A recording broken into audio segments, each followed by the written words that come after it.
Moonlight Madness, and today we're doing a reading for water sign, sun, moon and rising. The first card I pulled is the Two of Swords. This deck is by Doreen Virtue and Radley Valentine. Artwork by Howard David Johnson. That's why I was attracted to it in the first place. The Two of Swords is to do with holding you back. Make the choice that's best for you rather than trying to please others. Feeling trapped between the intellectual and the emotional. So you may be doing something that your family wants you to do because it brings in money and it brings in prestige and the whole thing. You never have to want for money. But what you're really wanting to do is follow your heart. And your heart may be music. You may want to listen to the musical side of yourself. You may want to be a musician. You're a closet musician that hasn't talked about it. Maybe that's what you really want to do. Maybe that's a hobby you do on the side, but you'd rather do that as a full-time gig. So you're doing this university course that's in maybe psychology or something like that, and that brings money to then pursue your dream. Your real dream is music, and I think that's where you need to follow your heart. The next card crossing you is the Three of Summer. This is like a celebration, someone's birthday, birthday, friends you cherish, graduations, weddings you're going to attend. It's coming up for you for the next 3 months. In the past, you've got the Queen of Spring, someone around you who is a fire sign, Leo, Aries, Sagittarian. They are wonderful people. They want to help you. They maintain a balance between work and home. They are good marketers. They could market anything. They could organize. They could do event management where they do organize an event like a wedding or a christening or a birthday party or a bar mitzvah and still come home and host a birthday party. They're multi-skilled. They're brilliant. They're talented. They're funny, but they're also very opinionated. So you can't disagree with them because they will not like that. You'll have to change their minds, which is really hard. Then you've got the Chariot, which is to do with success that comes from dedication and self-discipline, celebrating your accomplishments, being in the spotlight. You may have had to come through a dark night of the soul where you had to try and drive yourself through being negative and a positive. And maybe the negative and the positive is hard to do because you have had a lot of bad things happen to you. But the Chariot is one that keeps going, and he's holding on to both of those dragonflies. One's going left and one's going right. And it's saying you're steering through. You had luck on your side. You had a bit of luck. That's how you got through it. The next card crowning is the Six of Autumn. This is like payback. The good comes back to you from unexpected inflow of money, borrowing wisely, or repaying a debt. So someone's going to gift you with maybe a free haircut, a free backpack. Like I've been getting things from the universe out of the blue. I got a hamper to put my clothes in about a week ago with a toaster in it and a dish rack. Someone threw it out and I went, you know what? Someone's trash is another man's treasure. So I picked it up. Then this week I got a backpack that I needed for going to and from work. Little things like that. I got a free haircut out of the blue. The universe is trying to gift back whatever you're doing for free. They're trying to pay you back with things of service that you may need. The next card I've pulled is the Ten of Cups, which is to do with the happiness card. An emotionally fulfilling life with family and friends, raising children wisely, people you can trust. You may come into a situation where it's like a family environment. So it could be a work situation. You may feel like family once you're in there. There may be some orphans that live, work and operate in a company, so that coming to work is like coming back to a family situation because they don't have family or they don't have contact with their family because they've had a falling out. So this is where you fall into the workplace quite nicely. Then you've got here, this is you coming through as a Princess of Cups. You are gentle, sensitive, kind, inexperienced, a new relationship or emotional experience, invitations to social events, a compassionate friend you can share your concerns with. You come through as the as the Scorpio, Pisces, or Cancer person.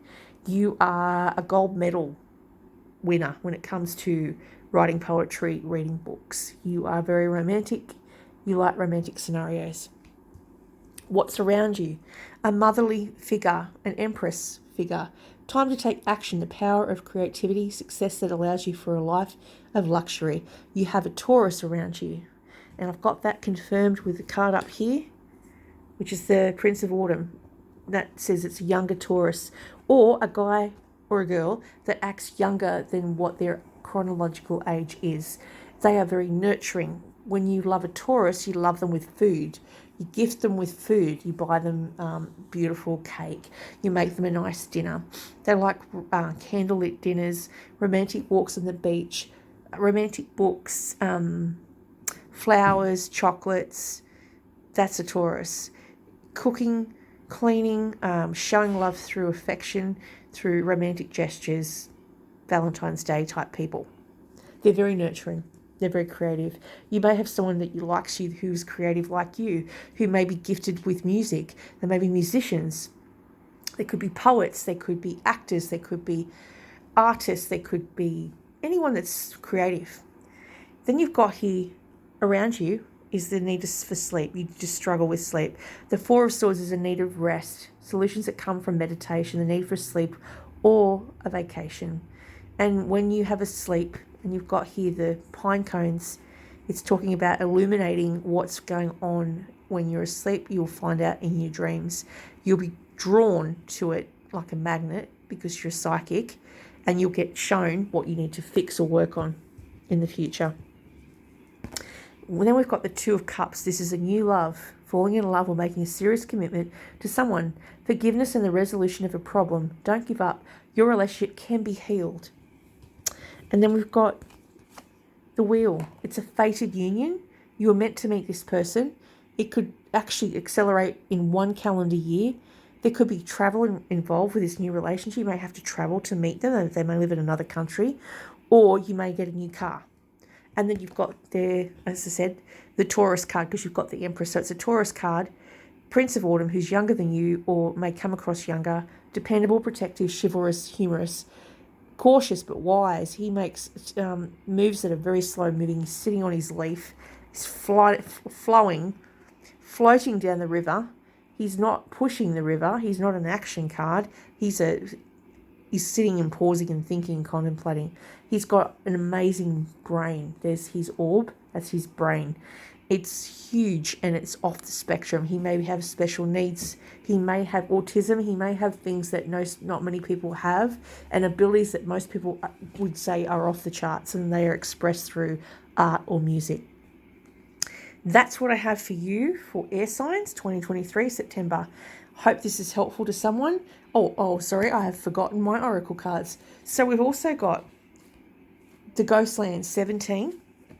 Now, this is to do with walking through an area where ghosts want to come and snaffle onto your energy. Ghosts, by the way, can snaffle onto energy that's open to it. And they want to be heard. So they'll move objects. Whenever you set your sights too far, you run the risk of losing your footing. For rarely do the present and the future match up exactly on the enchanted map that is your life story. The future has no substance right now. It is a place that has no grounding as of yet. You can't live there, yet you can take measured steps towards a goal or a dream. These steps are very important. The same goes for nostalgia. You can look into the past wistfully and remember beautiful moments or revisit lessons learned. However, you can't live there, nor can you go back and change what was. Yesterday is gone. Live fully in the present. The now is the powerful place to put your attention. Its magic reaches in every direction and further than the heart and soul can see. So it's saying you can't live in the past. You can only learn from it. Then you have 7, into the unknown. This is like you've got your blinders on, like a horse goes in a race and he has his blinders on, so he can stare straight in front and ignore whatever else is going on in the other lanes. Stay in your own lane is what it's saying. Don't worry about anyone else's progress. Worry on your own. Life is an adventure, and often new opportunities will arise that you don't know how to deal with. This is one of those times you're required to trust that this new phase will reveal wonders and miracles as you step into the unknown territory. Imagine that you are not only a pathfinder but a path maker. Whatever your inquiry is, trust that you'll be safe. Stay aware as you discover new and marvelous territories and valuable treasures. So that's a really good card to pull. And then you've got the Green Man's Door. This is a portal. We're coming up to the spring equinox on the 23rd of September. This card number is 40. So that's a portal. When you have times like that, that's the time when the veils are thin and you can see the people that have passed before you and are coming towards you. So when you want to astral travel, when you're sleeping and you want to go see what's going on in your future, you can do it comfortably on an equinox, on a spring equinox, autumn equinox, winter equinox. You have the ability to see your future and your past, and people that have died or gone before you can come and talk to you. That's what I found. I'm very, very, very, very psychic on a equinox. Okay, so we've got here, you're about to pass through a potential doorway of time. Thus, you will soon have access to other dimensions and realities, including that of the fairy. It is time to consider becoming a walker between the worlds. You can walk between worlds already, to draw back the veil and depart the mist. To do so will bring healing, change, and powerful magics into your current reality. Ask the Green Man and the Fairy Maiden for permission to enter and make an offering. Then prepare for deep, beautiful, abiding change. Please see the front section of the guidebook for the earthly dates of the doorways, which, as I already did, it was the 23rd of September.